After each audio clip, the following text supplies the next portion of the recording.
بالآخر عیسائیت کو مٹانے کے لیے حکومت نے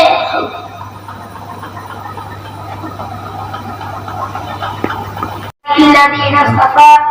اما بعد فاعوذ باللہ من الشیطان الرجیم بسم اللہ الرحمن الرحیم۔ ملت اسلامی کے درخواستاروں، آج میں آپ کے سامنے اسلام کے ایک عظیم سپوت اور مسلمانوں کے عظیم محسن کا ذکر خیر کرنا چاہتا ہوں، جن کے بے باک قلم اور بے خوف قلم نے ہزاروں گمراہوں کو راہ ہدایت سے روشن فرمایا ہے،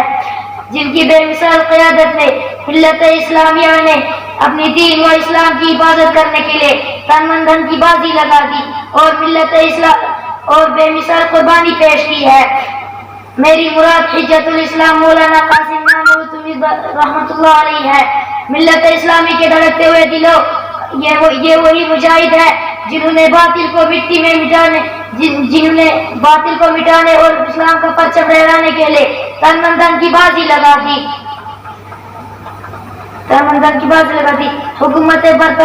حکومت برطانیہ نے ہندوستان پہ اپنا قبضہ جما دیا تھا، مسلمانوں کو مٹا کر عیسائیت کی تبلیغ شروع کر دی گئی، ظلم و ستم کے پہاڑ توڑے گئے، کئی لاکھوں مسلمانوں کو شہید کر دیا گیا، جن کے گھروں میں ہاتھی جھومتا تھا، ٹوٹا ٹوٹا کٹورا لے کر در در کی بھیک مانگنے پر مجبور ہو گئے۔ وہ شاہ خاندان جن کے بیگمات پھٹی چادریں سروں پہ اوڑھ کے لوگوں کے گھروں میں کھانا پکانے کی نوکری کرنے لگے، وہ پردہ نشین عورتیں جن کے دیدار سے چاند سورج ترستے تھے، در در کی بھیک مانگنے پہ مجبور ہو گئے۔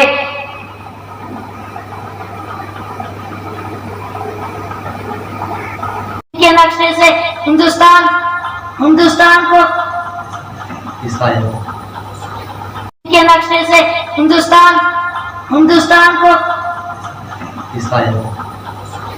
العلماء ورثة الأنبياء قال أو كما قال النبي صلى الله عليه وسلم صدق الله العظيم۔ سامعین مکرم، حاضرین انجمن، آج کے اس انجمن کے موقع پر میرا موضوع سخن ہے، مدارس اور علماء کا اہم کردار۔ یہ ایک ایسا عنوان ہے جس پر روشنی ڈالنے کے لیے البتہ آپ نے کہاوت سنی ہوگی کہ ما لا يترك له، اگر کسی چیز کو تمام تر حاصل نہیں کیا جا سکتا تو اسے یکسر چھوڑا بھی نہیں جا سکتا۔ اسی لیے اگرچہ کم وقت ہے تو نگاہ کلام بہت طویل ہے، کیا ہوا جتنا وقت ہے اسی کو حدود کلام بنا لیا جائے۔